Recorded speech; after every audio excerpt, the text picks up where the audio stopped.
En este momento voy a invitar a la máster Diana Ortiz Quirós, quien nos va a hablar sobre el análisis iconográfico y semiótico de los torteros manteños.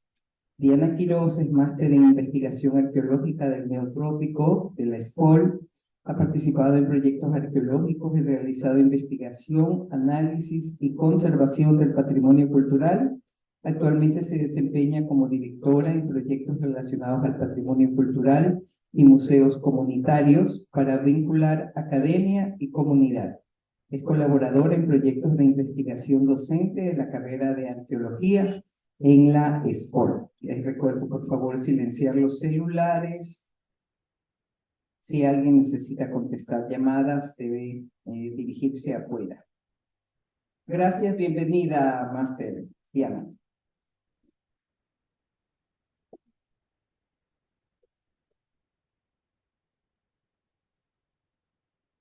Buenas tardes con todos.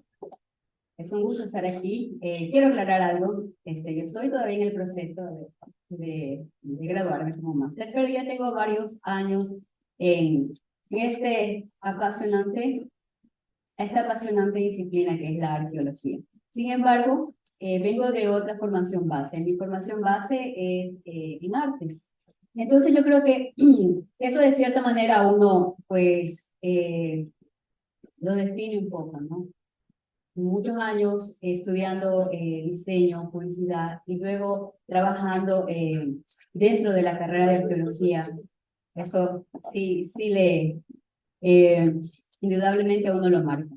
Entonces, mi tema tiene que ver con iconografía, ¿no? La iconografía es una herramienta realmente útil para el análisis de los estilos, de las representaciones en la cerámica.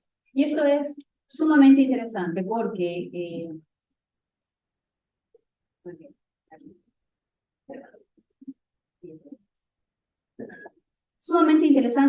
la imaginería prehispánica es realmente abundante en la zona de la costa ecuatoriana y de todo el Ecuador realmente, ¿no?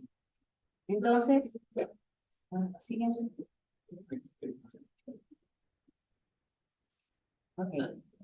Quiero leer esto que está aquí que dice: la gran producción iconográfica de toda la América prehispánica ha producido un amplio interés por parte de la arqueología en lo que respecta al análisis interpretativo. Muchos investigadores han dedicado buena parte de su labor a la fascinante tarea de interpretar las imágenes representadas en los objetos arqueológicos. Sin embargo, siguiente. ¿Se puede sacar esta pregunta?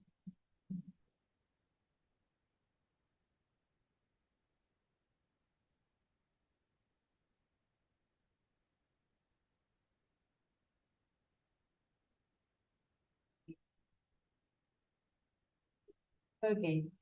Sin embargo, quiero hacer acopio de las palabras de un arqueólogo argentino. No hay que ignorar las dificultades que entraña la interpretación y lo resbaladizo de muchas de sus conclusiones. Pero aquí la disyuntiva es bien clara. O renunciamos a toda interpretación o bien lo intentamos pese a todos los riesgos. Y es que cuando hablamos de iconografía, sobre todo en el mundo prehispánico, siempre tendemos a caer en lo simbólico, en el análisis simbólico de lo religioso.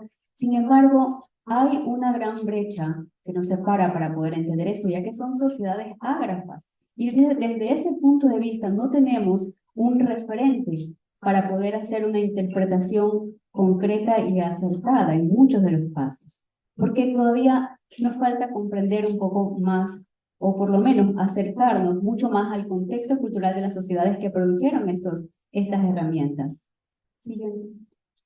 Entonces, de aquí ya entrando un poco en el tema, el análisis está hecho en función a los torteros o fusayolas, ¿no? Ya que constituyen una de las principales evidencias indirectas de una floreciente industria textil, sobre todo durante el periodo de integración. Es más, parte de esta investigación la hice aquí en la Reserva del Mar, Y aquí tienen 11.000, más de 11.000 torteros, solamente aquí. Nosotros en la reserva de Espol tenemos alrededor de 500, una colección realmente poca en consideración con las que hay en otras reservas.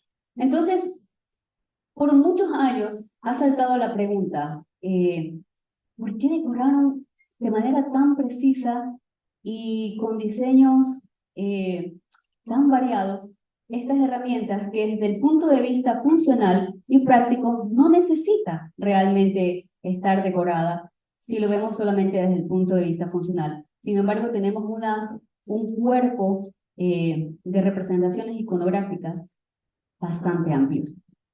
Cuando empecé a hacer esta investigación, uno siempre revisa la literatura y una de las obras que me llamó muchísimo la atención fue la de María Antonieta Funes Sánchez, una de las primeras que comienza a hacer este tipo de análisis iconográfico.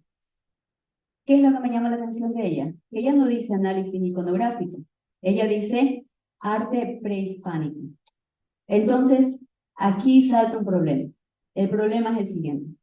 ¿Es arte o no es arte? Y es un debate que siempre sale a la mesa cuando hablamos de iconografía, sobre todo entre iconógrafos. Porque los iconógrafos, siguiente, los iconógrafos dicen no toda representación es arte. No toda representación que nosotros podemos observar puede ser definida como arte. Es más, aquí hay un cuadro de petroglifos y aquí hay un palincesto de imágenes. Entonces, y aquí tenemos imagen tras imagen, esto realmente no podría ser llamado arte, ¿no verdad? Desde el punto de vista occidental. Sin embargo, esto simplemente son representaciones, creo que son imágenes que hacen alusión al chamanismo y no caen dentro de arte. Entonces, ¿qué me hago yo ahora si tengo muchas obras dentro del contexto ecuatoriano que le están llamando arte prehispánico a este tipo de representaciones, ¿no? Siguiente. Entonces, cuando hacemos análisis iconográficos, lo hacemos prácticamente desde dos perspectivas, ¿no? Desde un poco analizando el entorno cultural y también, pues, obviamente, las imágenes que tenemos frente a nosotros. La iconografía realmente no nace de la arqueología, nace en el mundo de la historia del arte. Y allí nosotros usamos los modelos propuestos por Erwin Panofsky, que es un historiador del arte.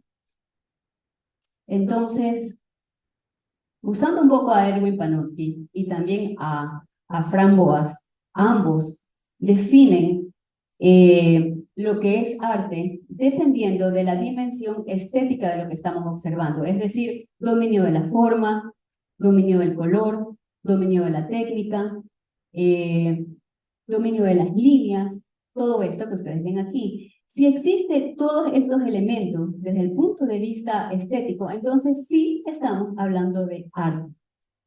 Entonces, para definir un poco y trazar una línea ya concreta y decir es o no es arte, pues sí, es arte. Cuando hablo de las representaciones iconográficas en los torteros, estoy hablando de arte y también es un poco no desviarme de la línea que ya trazaron las primeras personas que hicieron este tipo de estudios aquí en el Ecuador, como María Antonieta Sánchez, perdón, Funes Sánchez, Johannes Wilber, creo que se me escapan algunos, León Ricaurter, algunos más que han definido toda la imaginería prehispánica como arte. Entonces, yo continúo esa línea. Siguiente. Y para continuar esa línea y fundamentando las ideas bueno, me voy a valer de un filósofo alemán, de Hegel, que dice, el hombre es naturalmente productor de arte, así como es naturalmente hablando. Todo lo que nosotros creamos, esta idea de embellecer las cosas, es un principio distintivo de la humanidad. Ahora se complica es cuando tenemos tantas representaciones iconográficas que por un lado es arte, pero por otro lado también están tratando de comunicar. Siguiente. Quiero entrar ya en el contexto en donde se producen todas estas representaciones iconográficas. El contexto es manteño. Y yo creo que ya han escuchado un poco de esto en las conferencias de ayer, ¿no? Y por aquí lo repito un poco. Estamos hablando de sociedades altamente jerarquizadas. Y estas sociedades con estratos bien definidos, por lo general tienen la particularidad que su arte es mucho más complejo. No es lo mismo las representaciones iconográficas de sociedades tribales y pretribales a las sociedades altamente jerarquizadas. Bueno, entonces tenemos este tipo de sociedades que probablemente estuvieron organizados con este tipo de unidad política, que son señoríos, y esto está bastante referenciado en las crónicas de los españoles. Tenemos el señorío de los manteños, el señorío de Jocay, el señorío de Picoazá, el señorío de Salangómez, y por el lado de acá tenemos la lista de asentamientos indígenas que dejó registrados Samano Ceres y Cieza de León en la costa norte y centro del Ecuador. Entonces ustedes pueden ver aquí los asentamientos con los nombres que ellos dejaron registrados y los nombres actuales también, ¿no? Eso es interesante porque hay muchos pueblos que se han perdido sus nombres, ¿no? Pero otros todavía lo conservan, como el caso de Manta, como el caso de Salango, exactamente, Coaque, por ejemplo, Picuazá, y van a ser importantes, sobre todo en este tema del estudio de la iconografía en los torteros, porque para mí, aunque hay discusión en esto, para mí sí son herramientas de hilar. Hay gente que dice que no, hay que seguir investigando, pero para mí son herramientas de hilar todas. Entonces, si tenemos una abundante producción de herramientas para hilar, tiene que haber un porqué. Están hilando de manera masiva. Siguiente. Y aquí tengo las zonas donde quedan los registros, sobre todo de Samano Ceres, de probablemente almacenes donde guardaban los productos de tributación y desde donde se procedía a su redistribución. Y tenemos esta crónica que dice que en Coaque hallaron mucha ropa de diversas maneras y muchos mantenimientos en que habían para mantenerse los españoles 3 o 4 años. Es decir, son bodegas de textiles. Y tenemos para la zona de Puná la misma particularidad. Entonces tenemos Coaque y Puná. Sin embargo, yo he marcado en el mapa la Sequita. ¿Por qué la Sequita? Porque nos llega a través de las excavaciones y las primeras investigaciones de Marshall Saville a inicios del siglo pasado, alrededor del año 1906, que deja un registro de que en la Sequita se encuentran miles de torteros, ¿no? Entonces, es interesante hacer como el recorrido, ¿no? De las zonas probablemente de acopio y de las zonas de producción. Y también tenemos allí Cerro de Jaboncillo. Entonces, por allí va más o menos la orientación de mi tema de investigación. ¿Qué está pasando en esta zona? Y no solamente con esta distribución y redistribución de bienes, sino a qué se debe esto. Yo he puesto aquí una especie de esquema piramidal. Este esquema piramidal del tipo de organización social no es mío. Esto lo propone Carmen Fauria alrededor de 1980 aproximadamente, en donde ella dice que es muy probable que en esta zona lo que está predominando es un tipo de organización social de manera piramidal pero fragmentada. Es decir, tenemos este tipo de divisiones, el AIU, con una unidad básica de toda la organización política. Luego vienen los que estaban prácticamente a cargo del AIU, que son los yactacunas. Encima los señoríos y luego en la cúspide las alianzas y las confederaciones. Ok, ella está tomando este modelo de las investigaciones que hace Udo Oberen en la sierra. Entonces ella propone que es muy probable que este mismo modelo se haya distribuido por todos los Andes septentrionales. Y es importante entender el contexto de la sociedad que está produciendo toda estas representaciones, porque es allí donde tenemos que buscar la respuesta, no solamente en la imagen concreta, sino en su contexto cultural. Siguiente. Un poquito los antecedentes de los hallazgos de Tortero. Esto es una excavación de Bushnell en el año de 1950, aproximadamente 54, en Santa Elena. Y él hace el registro de un entierro manteño, ¿no? Acá ustedes pueden ver el mapa, hay alrededor de 3 entierros allí, pero hay un entierro, el entierro número 1, que es el que yo he puesto el detalle acá. Todas las descripciones que encuentran, pues nos dan prácticamente indicios de quienes están hilando y probablemente que sean personas de la élite. Es una mujer de aproximadamente 60 años, ¿no? En ambos lados, cerca de las caderas, hallaron un gran número de diminutas cuentas cilíndricas de cobre y conchas cóndilos. Aún estaban en su posición original acompañadas de algunos fragmentos de tejido. Lo interesante es que en la mano derecha se encuentran estos torteros. Allí ya tenemos por lo menos un registro de las formas o las representaciones relacionadas a un contexto geográfico, porque ¿cuál es el problema con toda la cantidad y los miles de torteros que tenemos en las reservas? No hay contexto, no siempre hay contexto. Entonces, tenemos la fortuna de que hay ciertas investigaciones que dejan estos registros y nos ayudan por lo menos a hacer inferencias y contextualizar los que vamos encontrando en las reservas. Siguiente. Esta es una investigación de Carlos Ceballos Menéndez en Cerro Bellavista. Y estas son tumbas con sepulturas con pozo de acceso y cámara lateral con una pequeña puerta. Y en estas tumbas se encontraron estos torteros asociados. Entonces ya tenemos aquí 2 entierros de diferentes características, pero en ambos se han encontrado torteros junto a sus posibles propietarios. Siguiente. Ok, estos que están acá, ya aquí entrando un poquito en representaciones iconográficas, ya que de estos no hay un contexto concreto. Esto de aquí, bueno, es excavado por Marshall Saville, es decir, en Manabí, concretamente en La Sequita, y el registro de los iconos de allí es este, que tenemos una predominancia de pelícanos, de aves, y en algunos casos, que lo vamos a ver más adelante, de figuras geométricas. En cambio, estos de acá son excavados por Bushnell en La Libertad y Puerto de Chanduy, los que están del lado izquierdo. Y los de abajo son torteros pertenecientes a la colección de Emilio Estrada y estos son representativos de Manabí. Manabí en Bunga y la isla Cuná. Luego les vamos a ver en más detalles en su contexto geográfico.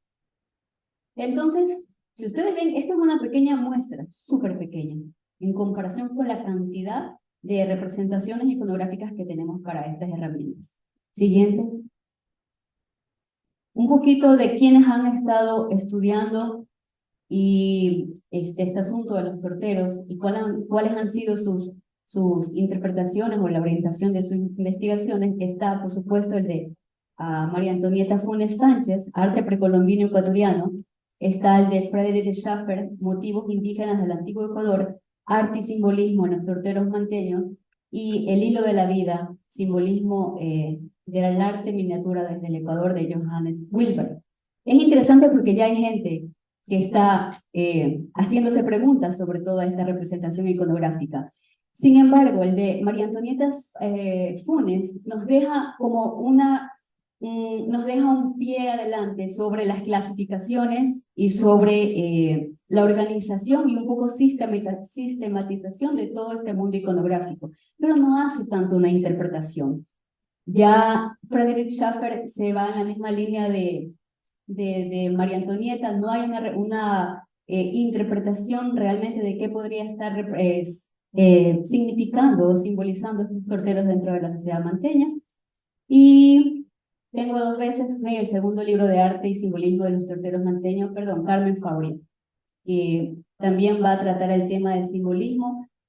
Carmen Fauria va a decir, ella sí hace una interpretación. Carmen Fauria va a decir, aquí es muy probable que exista un culto al pelícano, pero la idea de Carmen es también tomada de Bushnell y de Emilio Estrada. Están diciendo, hay tantas representaciones de pelícano que es muy probable que haya un culto a este animal, ¿no? Entonces, siguiente.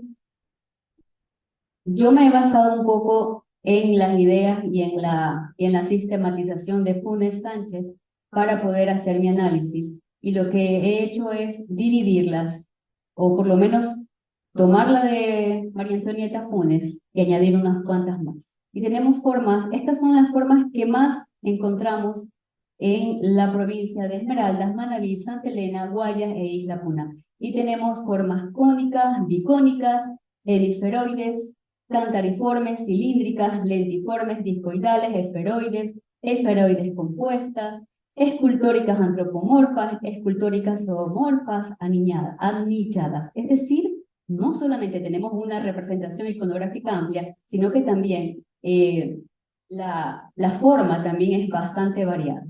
Y esto representa un problema, porque al momento de analizar todo este cuerpo iconográfico, nos perdemos porque tenemos tantas categorías que decimos cómo clasificamos toda esta variabilidad. Y siempre la respuesta está en el contexto cultural.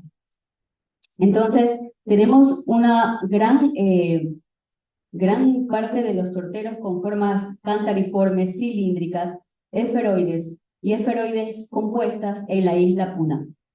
Y en Manabí tenemos también, lo que llama la atención es que solo en Manabí aparecen los torteros con formas escultóricas antropomorfas y escultóricas zoomorfas, ¿no? Entonces eso también ya nos da un indicio de qué tipo de artesanos están existiendo en ciertos contextos geográficos.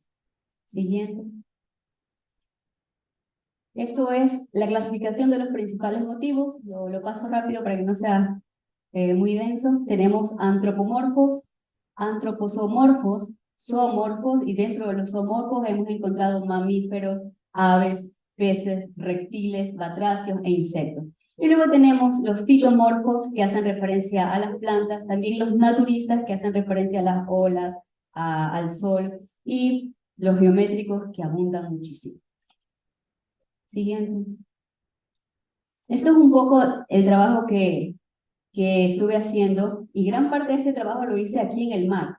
Por eso es tan importante este tipo de reservas y también este tipo de estudios, porque mucho del material cultural que tienen las reservas o el material que tienen los museos no hay contexto. Entonces, el hecho de que no exista en contexto no quiere decir que no podamos hacer investigación, que no podamos darle una causa del tipo de sociedad que lo está produciendo. Hay métodos y entonces creo que es pertinente mostrar y decir que este trabajo se ha hecho aquí en la Reserva del Mar. Siguiente.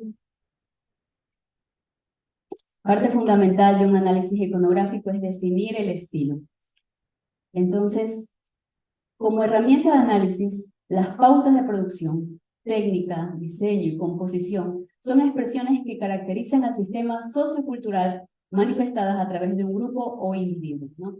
Los indicadores de estilo. En una primera fase, el indicador de estilo me permite tener un referente interpretativo de grano grueso, permitiéndome segmentar la expresión plástica y la manufactura del grupo específico. Y motivos o signos circulantes en el sistema cultural. ¿Cuáles son los temas iconográficos que circulan en el sistema cultural y cuáles podrían ser los externos, los que no pertenecen a ese sistema cultural? Siguiente. Aquí está un poco lo que estaba mencionando. Hice una clasificación. Todos los puntitos que ustedes ven allá en amarillo son los lugares donde hay torteros con contexto geográfico que ha sido registrado. La mayoría de esos registros se hicieron en la década de los 60, de los 70, con Emilio Estrada, con Bushnell, con Ceballos Menéndez, con Huerta Rendón. De ellos es de donde tenemos por lo menos una aproximación geográfica de dónde se produjeron. Y es importante para entender quiénes son los artesanos que están detrás y por qué estas representaciones. Entonces, Si vemos en este lado, están prácticamente los de la cuenca baja del Guayas y también parte de Quevedo, es decir, la parte interna de nuestro país. Y la mayoría de las representaciones que se están dando allí en los torteros no son tan complejas. Si bien son geométricas, hay mucha presencia de círculos, de líneas, puntos, incisiones, pero no tienen la complejidad que va a aparecer en la parte de la costa. Lo que ustedes están viendo acá, todos son de la costa. Son de Manabí, de la Sequita Pepa de Uso. Tenemos por acá Manabí Central, que esto es tomado del trabajo de Emilio Estrada. No hay una referencia concreta, solo dice Manabí Central. Pero la mayoría del tipo de torteros en toda la literatura donde hace referencia a este tipo de iconografía aparece en Manabí. Tenemos solo un tortero de Engunga, sin embargo sigue siendo costa. Tenemos los torteros de Pozorja, de Chanduy y los de la isla Puna. En todo esto, si ustedes pueden ver, aquí hay una marcada diferenciación. Y es que en los torteros que están al interior, o los fabricantes de torteros de formas o de diseños geométricos simples, están ubicados prácticamente en la cuenca del Guayas y parte en Quevedo. Los de mayor complejidad están en la zona de la costa, justamente donde están probablemente las bodegas de textiles. Entonces, eso nos da un indicio de por qué hay tantas representaciones. Cuando vemos la cultura, cuando analizamos la cultura manteña, lo primero que se nos viene a la mente son las sillas de piedra, las estelas, las terrazas y otros elementos que de cualquier manera están simbolizando y representando estructuras sociales que tienen una élite y que esa élite tiene poder. Y pienso yo que gran parte de esta representación está orientada a mantener esa élite. Yo lo voy a mencionar un poquito más adelante. Siguiente. Lo que vimos allá es, por un lado, un canon bastante estandarizado, rígido, sobre todo para la parte de la zona de Manabí. No se van a salir, la mayoría de los torteros manteños no se salen del canon, es decir, ¿puedes retroceder la diapositiva? Ok, acá.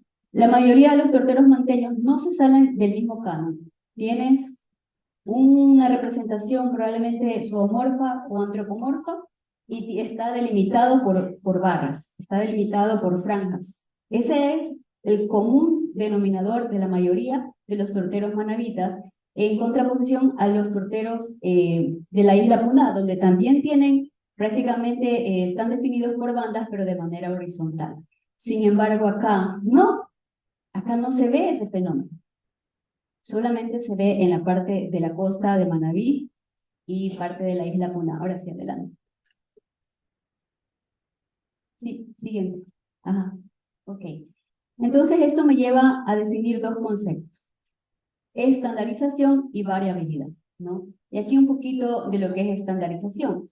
Es un aspecto formal de una actividad o formalización de una norma que se distribuye y forma parte de un proceso social en donde interviene el desarrollo, la selección y la aplicación de normas, creando un estándar debido a las intenciones y expectativas de uso masivo, contrario a la variabilidad, fenómeno dinámico a través del cual las expresiones artísticas y culturales presentan una diversidad de estilos visuales, formas y rasgos distintivos, revelando fluctuaciones estéticas. Entonces, lo podemos ver ahí muy marcado. Por un lado, variabilidad y por otro lado, estandarización. Siguiente. Entonces, es importante que al tener un cuerpo considerable de representaciones a ser interpretadas, es identificar qué institución o grupo los está produciendo. Fueron sacerdocios, familias nucleadas, cofradías, etc. Y una herramienta útil cuando no hay evidencia directa de fabricación es el análisis de los atributos tecnológicos, justamente como la estandarización, la inversión laboral y la habilidad. Entonces, estos atributos, cuando se analizan en conjunto, nos pueden dar información del tipo de organización de la producción, lo cual es fundamental para saber qué tipo o qué grupo lo está produciendo y acercarme un poco más al contenido y al simbolismo. Siguiente. Entonces aquí tengo un modelo de organización de producción en donde están estas cuatro variables que son inversión laboral, concentración de los torteros, estandarización y la habilidad representada en el manejo de la técnica, en el manejo del acabado del tortero. Entonces, tengo que si tengo artesanos que están trabajando de manera independiente, la inversión laboral es mucho menos que cuando tengo artesanos que están trabajando de manera adjunta. La inversión laboral va a ser mucho mayor. Lo mismo pasa con la concentración, ¿no? Si tengo talleres, y esto es importante, si tengo una alta concentración de torteros, es muy probable que yo esté frente a un lugar donde probablemente funcionó como taller, a que cuando encuentro torteros de manera individual, de concentración baja, eso quiere decir que el grupo era realmente pequeño y que no estaba produciendo en masa. Luego tenemos la estandarización, que está relacionada otra vez a talleres, y cuando hay menos estandarización, entonces está basado probablemente simplemente en relaciones de parentesco, es decir, están produciendo para su familia local. Y luego tenemos la habilidad, ¿no?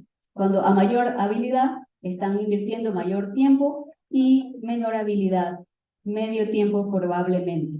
Y eso se ve marcado otra vez en la cuenca baja del Guayas. La mayoría de los torteros que se pueden identificar dentro de la cuenca baja del Guayas, su acabado no es tan pulido, no es tan fino. Es bastante, hasta podríamos decir bastante tosco en comparación con los que son de los que hemos denominado dentro de la cultura manteña.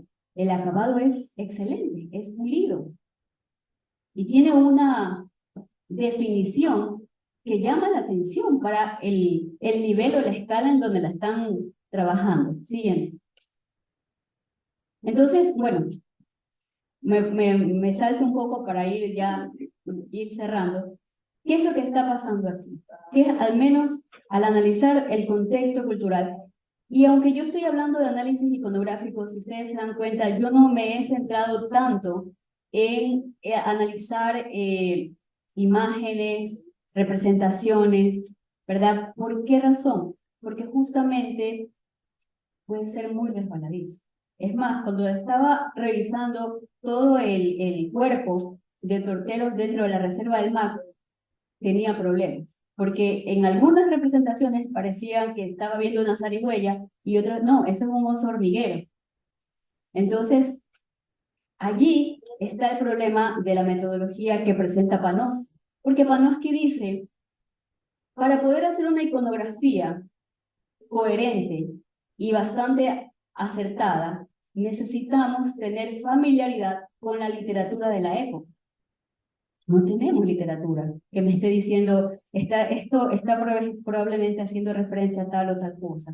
Entonces, allí, como para cerrar esa brecha, lo importante es entender el contexto cultural y el contexto de producción donde se están dando todos estos elementos, sobre todo cuando tenemos tantos, miles, ¿no?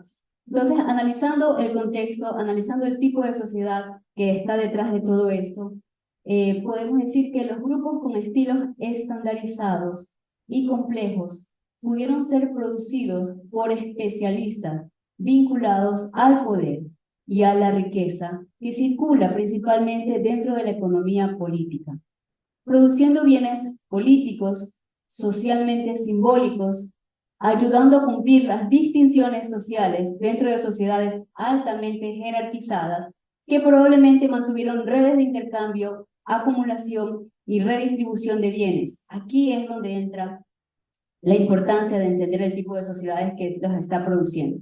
Ya que si hacemos, o por lo menos hacemos referencia al modelo que está proponiendo Carmen Fauria para sociedades que tienen este sistema piramidal, no, ojo que no quiero decir que al hacer referencia a esto esté diciendo que conozcamos estrictamente cómo estaban estructuradas por dentro. Es una referencia, el sistema piramidal.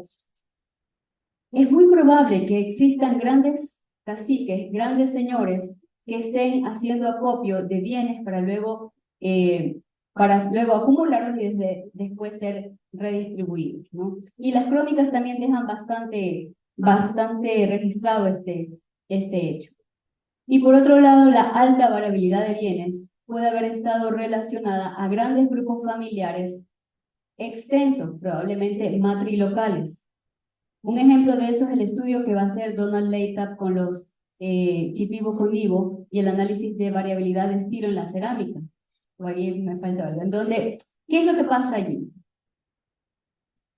Que hay varios modelos desde el punto de vista antropológico para analizar la variabilidad de estilos, y es que cuando hay un grupo bastante homogéneo, es decir, aquí todos nos parecemos, tenemos la misma cosmovisión, las mismas ideas, solemos fabricar el mismo tipo de artefactos, el mismo tipo de modelo o el mismo tipo de estilo. Ok, esta es una propuesta que la hace Lewis Binford desde la nueva arqueología, y no es acertada.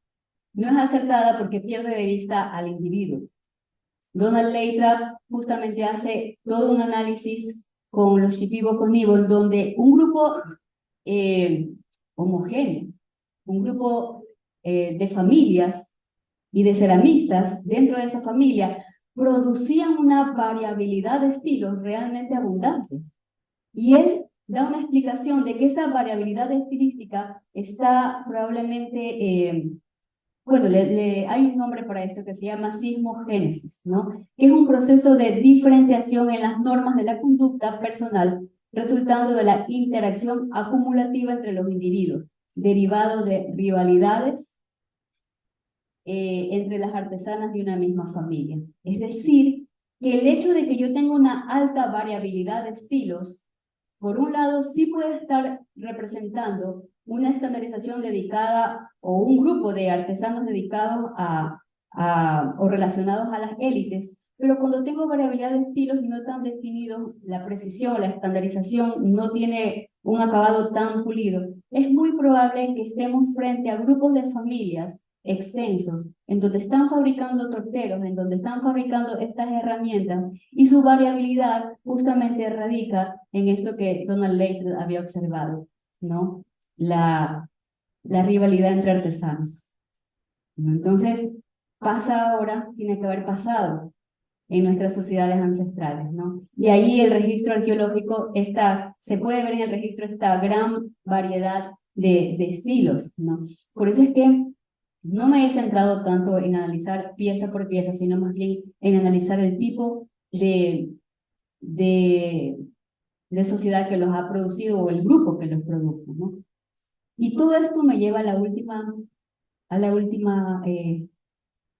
lámina, en donde todas estas representaciones iconográficas producidas en diferentes contextos y a su vez con una gran carga simbólica, funcionaron y se fortalecieron debido a los lazos coherentes entre diferentes tipos de significados vinculados probablemente a las élites, que hicieron que la participación política sea apremiante, que la identidad sea significativa y el ritual sea eficaz. Es decir, toda esta imaginería está sosteniendo muy probablemente a la cosmovisión de las sociedades manteñas. Es por eso que para la cuenca baja del Guayas no hay mucha iconografía.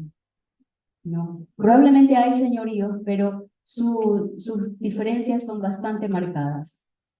Entonces, hay mucho por investigar todavía. Yo todavía estoy trabajando en esto, pero este es parte esto es los resultados preliminares de lo que estoy haciendo. Entonces, muchas gracias.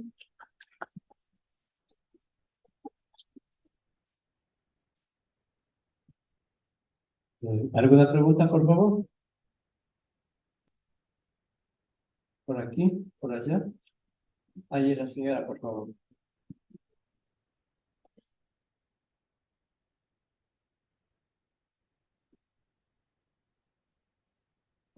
Muy buenas tardes. Mi siguiente pregunta es, un gusto, soy Bianca Gallo, perdón por mis modales, estudio en Copol y estoy interesada en la carrera de arqueología y en la escuela. Mi siguiente pregunta es, ¿en qué contexto iconográfico y arqueológico tienen los torteros sabiendo que tienen una relación que guardan con el resto de objetos de su etapa? A ver, perdón, ¿cuál es la relación entre ¿En qué contexto iconográfico, arqueológico tienen los torteros sabiendo que tienen una relación que guardan con el resto de objetos de su etapa? No sé si te estoy entendiendo bien, pero más o menos ah, hay muchos objetos, ¿no? De la cultura manteña.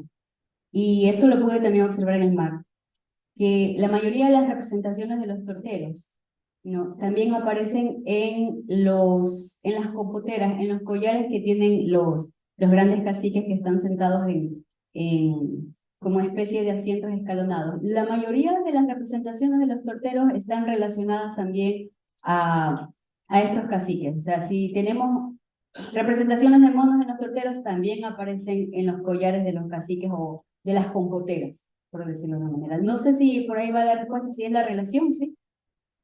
Y bueno, en las estelas también, ¿ah? La mayoría de las estelas manteñas tienen animales alrededor y tienen una imagen central y alrededor tienen representaciones de mamíferos. Y esos mismos mamíferos también están en los torteros. No le voy a hacer ninguna pregunta, sino una modesta sugerencia. Claro.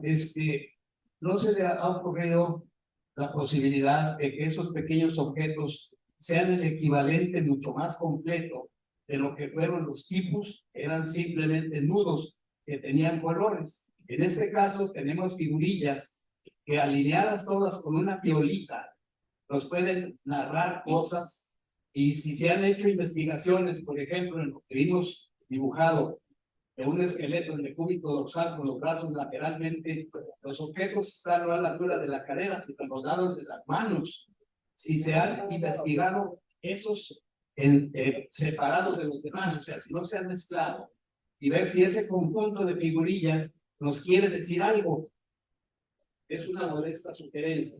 Y que además no es mía personal, viene de doña Anita Bocufa, también la distinguidísima investigadora, que como quien jugaba, porque ella fue la autora también de los títeres hace muchos años, precisamente hacía rosarios con esta peregrina suposición que le estoy pasando exactamente tal cosa. Ok, sí, sí. La verdad es que sí lo había leído, ¿no? Como esta hipótesis de que pudieron haber sido quipus, ¿no? Sin embargo, no tenemos suficiente evidencia como para comprobar o para empezar a hacer análisis si son quipus o no son quipus. Le cuento algo, la primera vez que me acerqué a los torteros, yo dije, aquí hay algún grado de, obviamente de simbolismo, pero hay un grado de transmisión de un mensaje, ¿no? Porque tienes, si bien un canon, pero tienes dentro de ese canon variabilidad, ¿no? Entonces yo en un inicio pensé, esto puede estar representando mensajes, ¿no? Que ahí entraría la idea del quipus.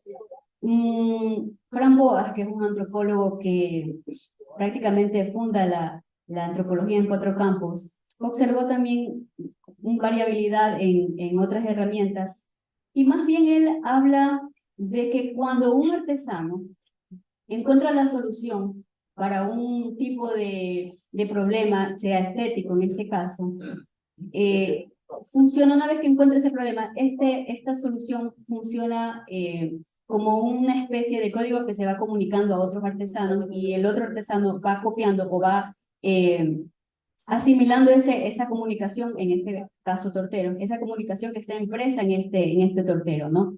No sé si tal vez no es tan similar, pero lo que quiero decir es que la variabilidad puede haber entrañado un mensaje, ¿no es verdad? Tal vez, pero no estrictamente con algo que estaba ya elaborado como un texto, como algo, como un código, sino más bien como soluciones a problemas estéticos. Al menos yo lo veo así de momento.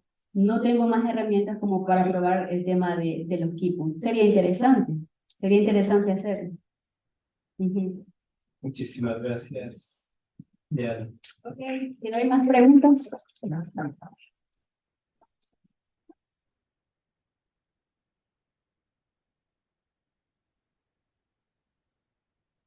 Muchísimas gracias, Diana, por tu participación. queremos hacerte entrega de un diploma y de un obsequio de agradecimiento por tu participación